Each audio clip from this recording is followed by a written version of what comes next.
Le plus gros danger dans une relation, ce n'est pas la souffrance. C'est le temps que tu perds en espérant que ça change. Bien sûr, en début de relation, tu as les paillettes et les papillons au ventre. C'est difficile d'y voir clair. Mais c'est là également que s'installe le déséquilibre. Il s'installe progressivement avant que tu t'en rendes compte. La dynamique est déjà là, bien ancrée. C'est pourquoi je te donne ces éléments pour te guider et te permettre d'avancer en terrain maîtrisé. Si tu repères ces 10 red flags et que tu les ignores, sache que tu as beau te voiler la face, ils vont te ramener à la réalité. Ici, le but, ce n'est pas de prendre une décision à l'aveugle, mais de garder un œil avisé. Quoi de plus difficile à gérer que d'avoir investi du temps dans une relation pour qu'au final, se retrouver avec voilà les regrets. C'est pourquoi il est toujours crucial d'avoir ces infos et d'agir en toute connaissance de cause. Voyons ensemble comment les identifier avant qu'il ne soit trop tard. 1. Votre partenaire minimise tes émotions. Quand à chaque fois que tu ressens quelque chose, on te fait sentir que c'est trop ou que tu dramatises, ça finit par t'impacter. Et petit à petit, tu te mets à douter de tes propres réactions, à te demander si tu n'en fais pas trop. Alors qu'en réalité, tes émotions sont légitimes. Et tu finis par te taire pour tout intérioriser jusqu'au jour où tu ne sais même plus si ce que tu ressens est normal ou pas. 2. Il souffle le chaud et le froid. Un jour, il est ultra présent. Message, attention, compliment. Et le lendemain, plus rien. Ton cerveau se met en mode survie, accroché au bon moment et prêt à tout pour que cela revienne. Tu passes ton temps à analyser, à te demander si c'est toi le problème, à faire des efforts pour garder son attention.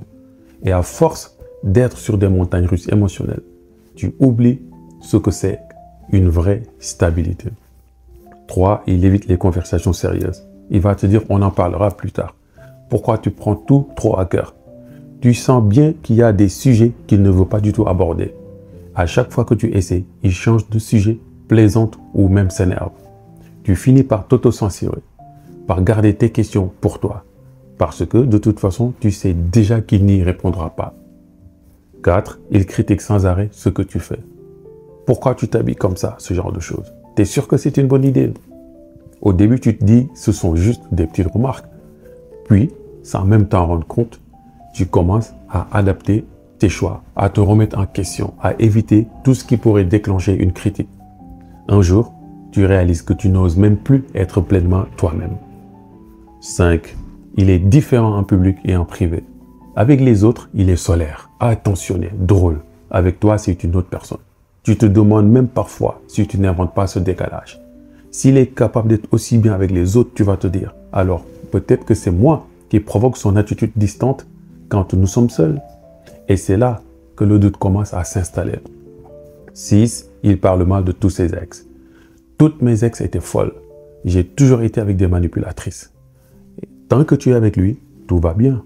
Mais dans un coin de ta tête, tu sais que si cela se termine, tu seras la prochaine sur sa liste noire.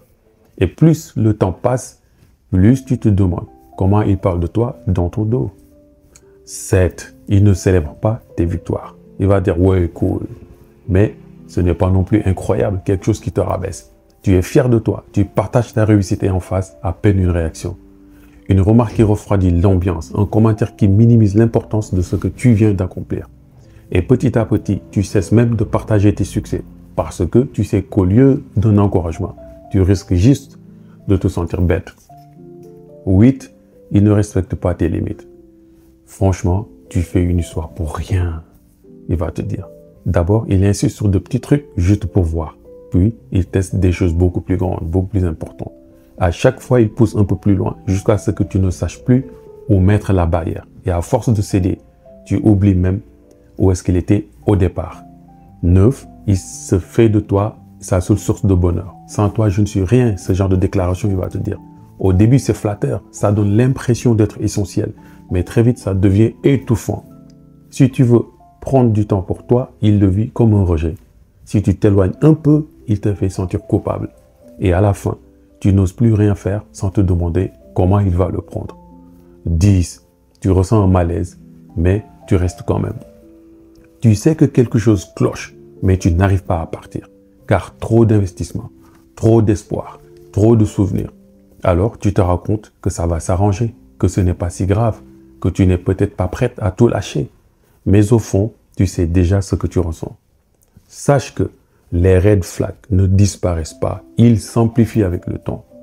Si plusieurs de ces signes te parlent, c'est peut-être le moment de prendre du recul afin de valider ou d'invalider ces points. Alors dis-moi en commentaire, quel est selon toi le red flag le plus dangereux? Partage ton expérience avec les autres et on en parle ensemble. Si tu as des thèmes que tu veux que je traite, n'hésite pas à le mettre dans les commentaires également. Sinon, abonne-toi pour plus de conseils sur les relations saines.